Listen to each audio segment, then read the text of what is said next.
Andhra Pradesh deputy CM power star Pawan Kalyan అక్కడక్కడ అప్పుడప్పుడు తన మాటల హస్తంతో ఒక్కోసారి షాకింగ్, ఒక్కోసారి ఆశ్చర్యం, ఒక్కోసారి మౌనం, ఒక్కోసారి ఆవేశం, ఇలా తనకు తోచిన విధానంతో తాను అప్పుడప్పుడు అక్కడక్కడ మాట్లాడుతూ పోతుంటారు. తాను డిప్యూటీ సీఎం హోదాలో ఇప్పుడు ఉన్నారు, రాష్ట్ర వ్యాప్తంగా గౌరవనీయ గొప్ప పొజిషన్ అని చెప్పొచ్చు. కానీ ఇదే పొజిషన్లో ఉన్న పవన్ కళ్యాణ్ మాటలు చూసినా కొన్ని సందర్భాల్లో తన ఆలోచన విధానం ఏంటి అని చూస్తున్నప్పుడు ఆశ్చర్యం కలుగుతుంది. ఈరోజు పిఠాపురం మహాసభలో పాల్గొన్నారు. పిఠాపురం సంక్రాంతి మహోత్సవ సభల్లో ఆ యొక్క మీటింగ్లో పాల్గొన్న పవర్ స్టార్ పవన్ కళ్యాణ్ తాను డబ్బుల కోసం రాజకీయాల్లోకి రాలేదు అంటూ ప్రకటించుకున్నారు. భగవంతుడు సంకల్పంతో తాను పిఠాపురం వచ్చానని, అధికారం ఉన్నా అధికారం లేకపోయినా పిఠాపురం ప్రజల కోసం నేను పనిచేస్తానని చెప్పారు.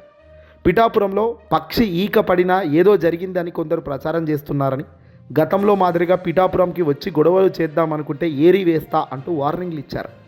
దేశం కోసం పనిచేసేవాడినని, పండగలకు పబ్బాలకు రాలేదనంటూ పవన్ ఫైర్ అయ్యారు. ఇక్కడ పవన్ కళ్యాణ్ మాట్లాడిన ఈ ధోరణి చూస్తుంటే ఆశ్చర్యంతో రగిలిపోతున్నారు, కొందరైతే నవ్వుతున్నారు. ఎందుకు నవ్వుతున్నారో అని అడగొచ్చు.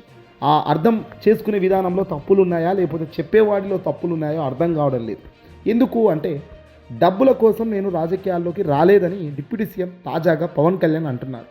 నువ్వు డబ్బుల కోసం వచ్చావని ఇప్పుడు ప్రస్తుతం ఎవరైనా హాట్ టాపిక్గా అంటున్నారా?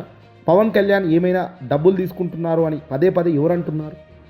ప్రస్తుతం వైఎస్ఆర్సీపీ పార్టీ ఓటమి చెందింది. మౌనంగా తమ రాజకీయం మెడికల్ కాలేజీల ప్రైవేటీకరణ అంశాల్లోనో ఇతర అంశాల్లోనో కనీసం జగన్మోహన్ రెడ్డి గారు ఏ ప్రెస్ మీట్లోనైనా కానీ ఎక్కడైనా కానీ గడిచిన 20 నెలలుగా పవన్ కళ్యాణ్ పేరైనా తీర్చారా? పవన్ కళ్యాణ్ అని ఏమైనా అన్నారా? పవన్ కళ్యాణ్ ఇది అసలు పవన్ కళ్యాణ్ అనేది వైఎస్ఆర్సీపీ పార్టీకి నథింగ్.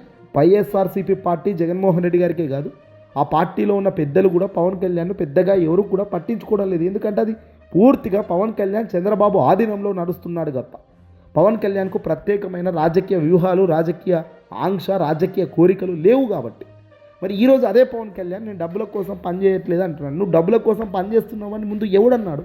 ఎవడో అంటేనే కదా నువ్వు వాడికి సమాధానంగా ఈ మాట అన్నావు.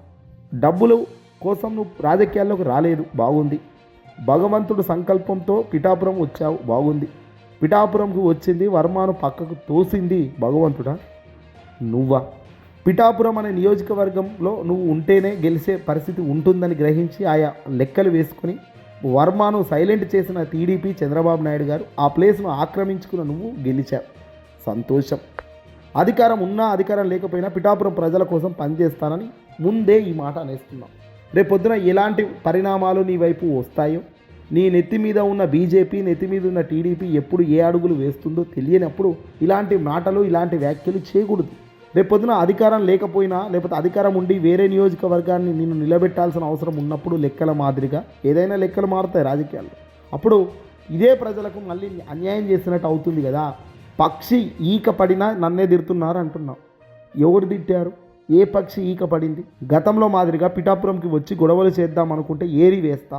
నువ్వు వేయాల్సింది ప్రజల జీవితంలో ఇబ్బందిగా ఉన్న అప్పుల నుంచి గట్టెక్కే విధానాన్ని సృష్టించి ఏరి పారేయాల్సిన అవసరం వాళ్ళ ఆర్థిక వ్యవస్థను, ఏరి పారేయాల్సిన అవసరం వాళ్ళ కుటుంబ జీవన విధానం, ఏరి పారేయాల్సిన అవసరం మనసా వాచా కర్మ గుండె మీద చేసుకొని నిద్రించే రోజులను తీసుకురావడంలో ఏరి పారేయాలి తప్ప ఈ రౌడీయిజం రాజకీయం దీన్ని అనరా?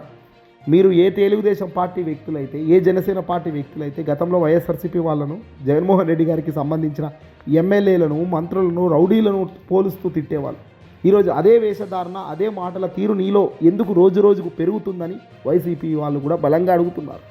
అంటే ఇది కూడా రౌడీయిజం కాదా? చేసినట్టు కాదా? ఏరేస్తా, తొక్కి నార తీస్తా, పండబెట్టి మొఖాలు ఇరగొడతా, ఇలాంటి మాటలు పవన్ నోట గతం నుంచి వింటున్నాం, ఇప్పుడు కూడా వింటున్నాం. మళ్ళీ ఇదే పవన్ కళ్యాణ్ దేశం కోసం పనిచేసేవాడిని, నేను పండగలకు పబ్బాలకు రాలేను అంటూ అంటున్నాడు. పండగలకు పబ్బాలకు పోవాల్సిన అవసరం నీకు లేదు. నువ్వు దేశ పరిరక్షకుడివా, రాష్ట్ర పరిరక్షకుడివా? దేశం కోసం ఎందుకు? అప్పుడే కర్ణాటక అంటున్నావు, అప్పుడే తమిళనాడు అంటున్నావు, అప్పుడే చెన్నై అంటున్నావు, అప్పుడే ఆంధ్ర అంటున్నావు, అప్పుడే తెలంగాణ అంటున్నావు. అసలు దేశం కోసం నువ్వు నిలబడే తత్వానికైతే నువ్వు ఇండిపెండెంట్గా ఒక పార్టీ పెట్టుకొని అన్ని పోరాటాలకు సంబంధించిన పోరాట యోధుడిగా నువ్వు పోరాడు ఉంటే బహుశా ఈ మాటకు యాప్ట్ ఉండేది. కానీ నువ్వు పూటకో మాట, వేషానికి ఒక అడుగు అన్నట్టుగా తయారవుతున్న రాజకీయ చిత్రం బాలేదు అనేదే ఇప్పుడు చాలామంది నిన్ను అభిమానించే వాళ్ళు కూడా చెబుతున్న మాటలు. పిఠాపురం సంక్రాంతి మహోత్సవాల్లో పాల్గొన్న పవన్ కళ్యాణ్ ఇదిగో ఈ మాదిరిగా మాట్లాడుతూ పోయారు. గతంలో తెలంగాణకు సంబంధించి తెలంగాణ ప్రజలను కించపరిచే మాటలు మాట్లాడిన పవన్ వాటికి సమాధానం కూడా చెప్పలేదు, తిరిగి సారీ కూడా ఇక్కడ చెప్పిన దాఖలాలు లేవు. తిరుపతి లడ్డు వ్యవహారం అనేసరికి అక్కడికి వెళ్ళి ధర్మ రక్షకుడి పాదాల చెంత అన్నట్టుగా ఏకంగా మెట్లు కడిగే కార్యక్రమం పెద్ద ఎత్తున నిర్వహిస్తూ ఈ మెట్లు కడుగుతూ ఆ పాపాన్ని నేను ఒక్కటినే మూట కట్టుకొని పోతాననే బిల్డప్ ఎందుకు? ఇవన్నీ కూడా పైన ఆదేశాలు కింద ఆచరణ చేస్తున్న నువ్వు దేశ పరిరక్షకుడిగా ఉండగలుగుతావా? పిఠాపురం ప్రజల కోసం జీవితాంతం పనిచేయగలుగుతావా? ప్రశ్నే. ఏదేమైనా ఇలాంటి రాజకీయ మాటలకే పరిమితం కానీ చేతలకు కాదు అనేది ప్రజలు గుర్తించేస్తే బాగుంటుంది.